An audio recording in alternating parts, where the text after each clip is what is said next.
Welcome, everyone, and welcome to the first day of summer. Today, we are exploring the insights from the blog post, Navigating Summer After Loss, Finding Moments of Peace in the Sunshine. This piece really highlights how summer, often seen as this time of vibrant energy and joy, can paradoxically become an exceptionally challenging time for those grieving. It's quite striking, isn't it? What stands out is how the very things we associate with summer, those long, bright days, the slower pace, maybe festive gatherings, they can actually amplify feelings of emptiness and bring up a lot of bittersweet memories. Yeah. The absence of a loved one can feel, well, just more pronounced when everyone else seems to be celebrating. It makes the emotional landscape of summer grief really quite unique. That's a really powerful observation. So, okay, as we look to find a path through this time, how can we approach the season with, grace? Let's maybe break down some key strategies. When it comes to specific summer holidays or maybe family get-togethers, the sources strongly suggest planning ahead, Sure. proactively. And this isn't just about dates on a calendar, right? It's about intentionally connecting with supportive friends, family, beforehand. Yeah, maybe setting something up that feels manageable. Exactly, like arranging maybe a low-pressure video call or just a quiet shared meal rather than waiting for the day itself and feeling completely overwhelmed. And zooming out a bit, this connects to that bigger theme of honoring your own emotional needs, doesn't it? Definitely. The sources are really clear.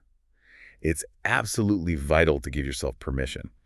Permission to say no, to decline invitations if you're just not ready. Right. This isn't about avoiding grief entirely. It's more about prioritizing your well-being, creating the space you need for your emotions. Because forcing yourself into situations that might intensify sadness or where you feel pressured to be happy, well, that can actually hinder healing. And summer can be full of those social expectations. Yeah, I found that part particularly compelling, that subtle pressure summer brings to be happy or get out there, when what someone might really need is quite different. And one really powerful takeaway was this emphasis on creating new traditions. But, for someone feeling utterly depleted, how does the source suggest finding the energy for that, especially when the old ways are painful? That's such a crucial point. Yeah. And the source stresses they don't need to be huge gestures. Think small. Think intentional acts. Okay. It could be something as simple as maybe lighting a specific candle each evening, or taking a quiet walk in a place that feels meaningful, or just spending time in nature, reflecting. The beauty of new rituals, especially with summer's sort of less structured feel, is they provide a new sense of connection, continuity. Oh, When to establish fresh patterns of comfort when the old ones are, well, they're irrevocably changed. They're like creating new anchors. new anchors. I like that. Yeah. So, thinking about building new rituals at home, what about the classic summer thing, like vacations? If travel was something you shared with your loved one, the thought of going somewhere might feel incredibly daunting.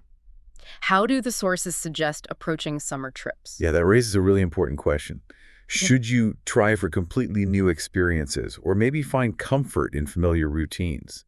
And the sources show, look, both are valid paths. The absolute key is personal comfort, what feels right for you. Right. If travel feels okay, maybe consider comforting, meaningful destinations, places with gentle memories perhaps, or somewhere entirely new that represents a fresh start.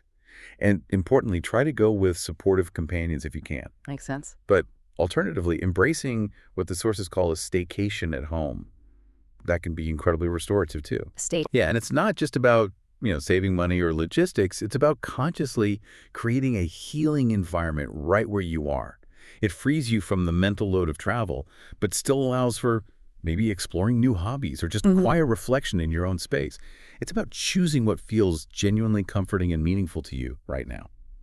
Okay, so as we sort of wrap up this exploration of summer grief, what's the central message, the main takeaway for our listeners navigating this season? I think the most striking, consistent point across the board is self-compassion. There really is no right or wrong way to grieve, Yeah. especially during a season like summer that carries so many kind of built-in expectations. Be kind to yourself. Acknowledge your emotions without judgment. Allow yourself those moments of joy amidst the sadness if they come. That permission just to be and to heal at your own pace, that's absolutely vital for moving forward. Ultimately, grief is a profound journey, isn't it? And while it's challenging, the summer season, it seems, also offers these unique opportunities for quiet reflection and meaningful connection.